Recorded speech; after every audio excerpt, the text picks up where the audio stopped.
listening to the Sermon Podcast of Brockport First Baptist. We are a progressive American Baptist congregation located about 20 minutes outside of Rochester, New York. To learn more about our church and support our ministries, please visit brockportfirstbaptist.org.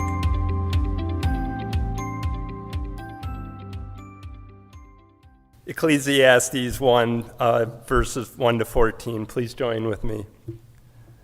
The words of the teacher, the son of David, king in Jerusalem.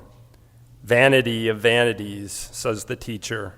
Vanity of vanities, all is vanity. What do people gain from all the toil at which they toil under the sun? A generation goes and a generation comes, but the earth remains forever. The sun rises and the sun goes down and hurries to the place where it rises. The wind blows to the south and goes around to the north. Round and round goes the wind, and on its circuits the wind returns. All streams run to the sea, but the sea is not full. To the place where the streams flow, there they continue to flow. All things are wearisome, more than one can express. The eye is not satisfied with seeing, or the ear filled with hearing. What has been is what will be, and what has been done is what will be done. There is nothing new under the sun. Is there a thing of which it is said, "See, this is new"? It has already been in the ages before us. The people of long ago are not remembered, nor will there be any remembrance of people yet to come by those who come after them. I, the teacher, was king over Israel in Jerusalem. I applied my mind to seek and to search out by wisdom all that is done under heaven. It is an unhappy business that God has given to humans to be busy with. I saw all the deeds that are done under the sun, and see all is vanity and a chasing after wind. The word of the God for the people of God. Thanks be to God. Good luck, Dan. Thanks, Kurt. Oh, that was fun. I love that you love this book. That's incredible. If that was a little bit of a downer, it's going to get so much worse, you guys. You have no idea. You know what? I feel like we need that. We could all use a little existential dread from time to time. So Happy New Year again. It's 2023. I know with the new year, there's a lot of hope, a lot of optimism in the air, which maybe it's appropriate that we're getting hit in the face with this heavy dose of reality. We are going into a new teaching focus today on the book of Ecclesiastes. Just to back up a little bit, though, and remind everyone of where we've been, where we're at. Back in the fall, we started a series called A Year of Wisdom, where for the next year, and you can go to the next slide, Vincent. Perfect. For the next year, we're going to be working through the wisdom tradition of the Bible. We started with the book of Proverbs. We spent about 8 or 9 weeks there. That was a lot of fun. But now we are moving on to the book of Ecclesiastes, which I'm calling the wisdom after wisdom.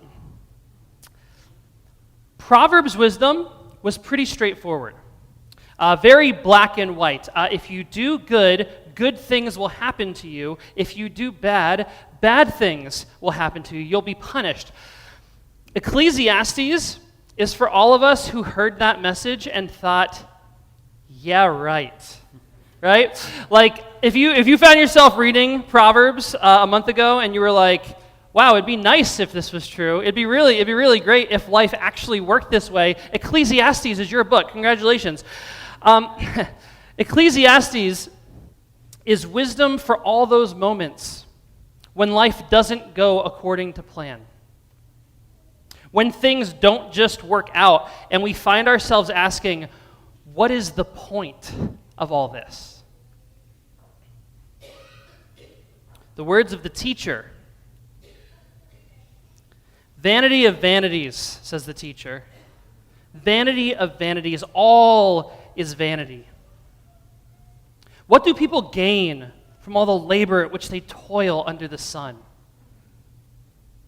A generation goes and a generation comes, but the earth remains forever. The sun rises, the sun sets, and then hurries again to the place where it rises. The wind blows to the south and goes around to the north. Round and round goes the wind, and on its circuits the wind returns. All streams flow into the sea, but the sea is never full. All things are wearisome, more than one can express. The eye is not satisfied with seeing, nor the ear with hearing. What has been is what will be. What has been done is what will be done. There is nothing new under the sun. Full disclosure, I love Ecclesiastes too. It's like a warm blanket of cynicism, right? It's just, I love it. Just a few verses later, the teacher who's speaking gets autobiographical. I, the teacher, was king over Israel and Jerusalem. I applied my mind to seek and search out by wisdom all that is done under heaven. It is an unhappy business that God has given to human beings to be busy with. I saw all the deeds that are done under the sun. And look, behold, all is vanity and a chasing after the wind. And I think it bears repeating, the word of God for the people of God. Thanks be to God. It's a bit of a downer, but I remember reading this book for the first time when I was like 16 years old. Jaded, pessimistic little teenage Dan, right? With like my black t-shirts and my lip ring and my hair dyed blue. I remember reading Ecclesiastes and thinking, this guy gets it. Like, the Bible understands me. That was my experience of reading this book for the first time. If you've ever felt jaded or cynical, if you've ever just been done with things, if you ever felt like you had to fake it when you come to church, if you ever found yourself like gritting your teeth and forcing a smile when some well-meaning Christian friend says, God won't give us more than we can handle, if you can relate to any of those, the book of Ecclesiastes is for you. There is room for anger and frustration in our faith. There's room for pessimism. God has a place for that. The Bible has a place for that. Even that belongs. To get into Ecclesiastes and unpack really the core philosophy of this book, I want to highlight this last phrase here. All is vanity and a chasing after the wind. This line, and more specifically this word, vanity, comes up over and over again in Ecclesiastes. It's like a refrain, almost like a mantra that the author just keeps repeating over and over again. Vanity of vanities, all is vanity. All is vanity and a chasing after the wind. What's the deal with vanity? Like, vanity, next slide, is not a word I use that often. It's the word our Bible uses. We're reading out of the New Revised Standard Version. That's the translation of the Bible we have in our pews. If you're reading a different translation of the Bible, though, you might have a different word there. In the NIV, it says meaningless. Meaningless, meaningless, says the teacher. Everything is meaningless. The Good News translation has useless. The New American Standard Bible renders it futility. Futile, futile, says the teacher. Everything is futile. The Common English Bible goes with perfectly pointless. I like the alliteration there. And in the Contemporary English Version, it gets right to the point. It says, nothing makes sense. Nonsense. Empty, futile, pointless, meaningless, vanity. All these words to translate the same Hebrew word. Now, a little pro tip. It's always a good idea to read multiple translations of the Bible. You know, if you can't read the original languages, which, like, let's face it, 99.9% of us can't, it's very helpful to read different translations and see how different translators kind of render it. But as a rule of thumb, when you see this many variations, When there are this many translations of a single word, it's usually a good indication that there's something going on in the text. There's some ambiguity here. Something is happening in this ancient Hebrew text that the translators are struggling to convey in modern English. So let's do a quick Hebrew lesson. First Hebrew lesson of 2023. Woo! Now, we've already got the word up here that's being translated. It's the Hebrew word havel. Let me hear you all say havel. Excellent pronunciation. Havel. Havel can mean all these things. They're all decent translations. Vanity, meaningless, futile, empty, pointless. They're all accurate, albeit maybe poetic translations of havel. But in common day-to-day usage, there's actually a much simpler rendering of this word. In like common talk, havel literally means vapor, smoke, steam. Think about your breath on a cold day. That's havel. Vapor, vapor. Everything is vapor, says the teacher. The sun rises, the sun sets. The wind blows back and forth. All is vapor and a chasing after the wind. Does that kind of make sense? Yeah. The central thesis of Ecclesiastes is that everything is vapor. Everything. It's all smoke. It's all havel. Our lives, our possessions, our health, our intellect, the people we know, the people we love, our families, our careers, our institutions, this church, it's here for a moment, and then it's gone. Vapor. If we're going to understand Ecclesiastes, if we're going to have any hope of reading this book well, we have to understand the nature of vapor. Now, I think it needs to be said, vapor is not meaningless, right? Like, that's not the word I would use to describe vapor. If I see, like, smoke rising off of a candle wick, I'm not sitting there thinking, like, what vanity, right? Like, that's not where my mind goes. I get why the translators go with that. They're trying to get at the root of what's being said. But meaninglessness is not the thing that describes vapor. Vapor is fleeting.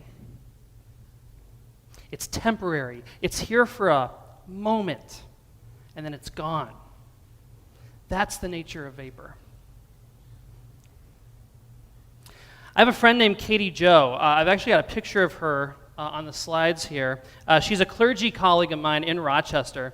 And in addition to being an American Baptist pastor, she's also an artist, a pretty amazing artist. And she specializes in these sand mandalas. And Vincent, you can like give each of these like maybe 10 seconds and just kind of rotate through. But this artwork you see here, it's made entirely out of sand. They're absolutely beautiful, really vivid colors, provocative images. It takes Katie Joe hours, sometimes days, to make a single mandala. She'll do events, conferences, worship services. People will come and watch her for hours as she rubs her little sticks together to make these images. It's almost like performance art.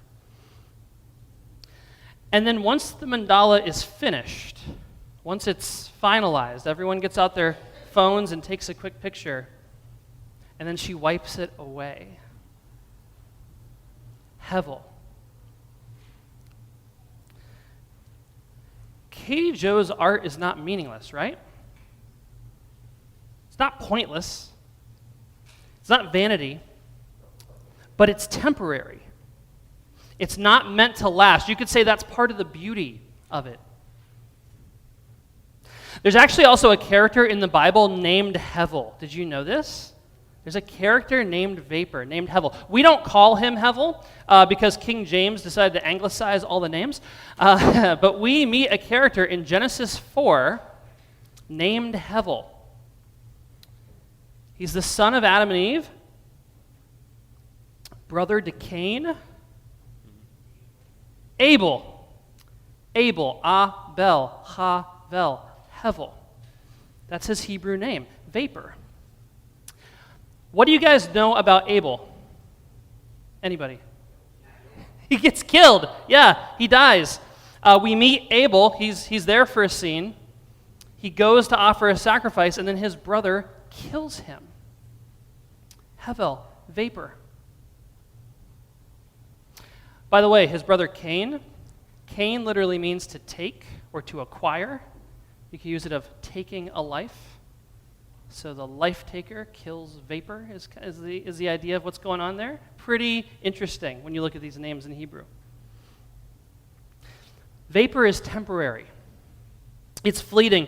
It's not meant to last. That's the nature of vapor. And the author of Ecclesiastes wants us to know that that is the nature of everything. Now, over the next several weeks, we're going to be unpacking the implications of this. We're going to talk about what does this mean for us? What does it mean that everything is vapor? Where does that leave us as human beings? What wisdom does the teacher of Ecclesiastes have to draw from this? For today, though, I want to just make a few observations right on the front end to set the groundwork for this study. And the first is what we have up here right now. Everything is vapor, so don't try to control it. As human beings, I think a lot of our sense of power and security comes from controlling stuff, from holding on to things, exerting our power in the world. We control other people. We try to control outcomes. We try to control ourselves, often badly. We plan and we scheme, we manipulate and work the system. But it's all just vapor management. It's just us trying to control the air, wind. You can't corral smoke and keep it one spot. You can't manipulate the wind. The wind blows where it will. It's just us trying to control stuff that we have no power over. This one's convicting for me because I try to control everything.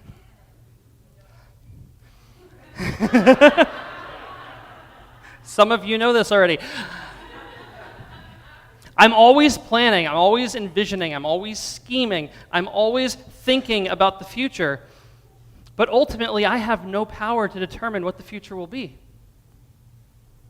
I'm powerless. And I gotta say, nothing makes me feel more powerless than parenting. Amen. Parenting is vapor, man. I've only been a parent for 8 years. I know it's going to get way worse, but I've already figured out that I have no control over the situation. I remember when Miriam was first born, learning how to hold her, learning how to feed her, learning how to get her to fall back asleep when she'd wake up in the middle of the night crying, you know? I figured each of those things out just in time for her not to need me to do it anymore, you know? We use cloth diapers with Miriam, which don't even get me started. But we use cloth diapers, and I would clean those things in the bathtub every weekend. I bought one of those big orange buckets from Home Depot, and I put a hole in the lid and put a plunger through it. And every weekend I would dump the dirty diapers in there, usually in like 3 or 4 shifts, because there's a lot, with a little soap and water, and I would just work that thing like the world's grossest butter churn. Like that was how we cleaned the diapers. It was such a hassle. It was so gross. And like right when I started getting used to it, when it like wasn't a big deal anymore, it was just a thing I do. Right when I'd gotten it down to a science, a few months later she's out of diapers. And then with Zeke, we went disposable. So it's like, it's Hevel, right? It's Hevel. It's all Hevel. How funny we must look as human beings, trying to control all this stuff that we have no power over. From our kids, to our finances, our careers, our lives.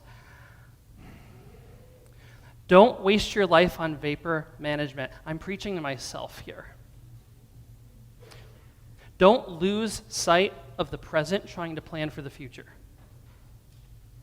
Don't hold on so tightly to wind, something you can't control. That's our first bit of wisdom. Second piece of wisdom, everything is vapor, so don't put your hope in it. Don't put your trust, don't put your faith, don't look for meaning or salvation in stuff that's not going to last, which is everything, by the way. This is where I think the advertising industry has really done us dirty. Advertising succeeds by getting us to forget just how temporary everything is, how nothing lasts. We're taught to chase after these products that make these big promises they're going to fix our lives, and it never works. It never delivers, but we keep doing it anyway. I think of that rush when you buy a new iPhone, right? Or whatever the technology is. The battery is better, the performance is better, it's going to be great. And it runs awesome for a few months. But then you notice the battery life starts giving out. It doesn't last as long on a charge. You drop it, the screen gets a crack in it. Pretty soon, there's a new model out that makes yours obsolete. Hevel, vapor. We're going to see in Ecclesiastes that the teacher, the author of this book, he talks about all the places he looked for meaning and satisfaction. He acquired wealth, wisdom, power. He dabbles in hedonism and folly. All of it runs out. All of it lets him down, except for God. That's the one thing that doesn't run out. Amidst all these laments about how nothing lasts, nothing is forever, the seemingly meaningless cycle of existence, the teacher also writes this in Ecclesiastes 3. I know that whatever God does endures forever. Nothing can be added to it nor taken from it. God has done this so that all should stand in awe before him. The one source of hope, the one source of wonder and awe, the only thing in this world of vapor that's truly permanent is God. Everything else is temporary. Everything else will fail you. So put your hope and trust in God. I think what happens is we get these good things from God. God blesses us with health maybe, or money, a family, relationships, and we end up putting our trust, getting our sense of identity from those things instead of the God who gave them to us. The problem is none of it lasts. It all runs out. On a long enough timeline, it all runs to zero. Your friends and family will let you down. You're gonna endure loss. Many of us already have. Every single one of us is going to lose our health, our money, eventually our lives. And it doesn't mean that that stuff is bad or meaningless or pointless. It just means that it's temporary. It's fleeting. It's here for a second, then it's gone. I know some folks who've endured terrible loss. I know people in this room who've been through awful losses. And I've learned a lot. And one of the things I've noticed is that the folks who tend to maintain hope in the midst of all that, they tend to be the ones who figured out this point, who've come to terms with the fleeting nature of existence, made some kind of peace with it. It's not easy. I dread the day when I have to learn that lesson firsthand. To be perfectly honest, I'm terrified of it. But everything is vapor. Don't put your hope in it. If it's all vapor, nothing is permanent, we can't control it, we shouldn't put our trust in it, then what are we supposed to do with all this stuff? What do we do with our lives? What do we do with the vapor that constitutes existence? The answer of the book of Ecclesiastes is our third and final bit of wisdom today. Everything is vapor, so enjoy it. Enjoy it. Seriously, this is from Ecclesiastes 2. Let's see, Ecclesiastes 2, 24 to 25. There is nothing better for mortals than to eat and drink and find enjoyment in their toil. This also I saw is from the hand of God, for apart from God, who can eat or have enjoyment? And from Ecclesiastes 9, go, eat your food joyfully and drink your wine happily, because God has already accepted what you do. Let your garments always be white. Don't run short of oil for your head. Enjoy life with your dearly loved spouse all the days of your pointless life that God gives you under the sun. There's some daily affirmation for you. Enjoy your pointless life. Because that's your part to play. And of course, remember, whenever you see pointless or meaningless, hevel. This is another theme, almost like a mantra that runs through this book. Life is short. Enjoy it. Life is fleeting. Enjoy this fleeting life for the gift it is. Eat good food. Invest in meaningful relationships with awesome people. Parents, enjoy your children while they're young, because eventually they're going to grow up, and you might not get to see them as often as you would like. If you have aging parents who are part of your life, enjoy your time with them. For all the frustration, the headaches, the pain of watching bodies deteriorate, savor that time, because it doesn't last long. It's easy to misread this book as a message of total hopelessness. And make no mistake, there is some real anguish, some real frustration in this book. The teacher goes to some dark places, but that's not the whole picture. At the heart of this book is the message that life is a gift and we are meant to enjoy it. Don't try to hold on to it. Don't try to manipulate or control it.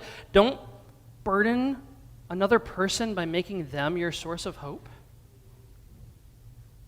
Don't burden this life by trying to find something permanent in it. It's vapor. Enjoy it. Savor it. And remember that it's a gift. And put your hope in the God who gave you that gift. Let's pray.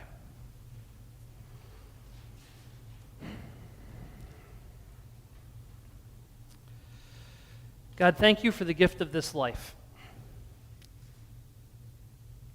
Thank you for gifts like family and friends, this church, this community, this table before us, and all that it represents. Help us, Lord, to receive these gifts, to savor them, to treasure them, and not try to control them. And through it all, Lord, help us put our trust in you. Amen. Thanks for listening. If you enjoyed what you heard, please be sure to rate, review, and subscribe to this podcast on iTunes. You can connect with us on Facebook at Brockport First Baptist, on Twitter at BrockportFB, and on our website, brockportfirstbaptist.org. Our theme music was composed by Scott Holmes.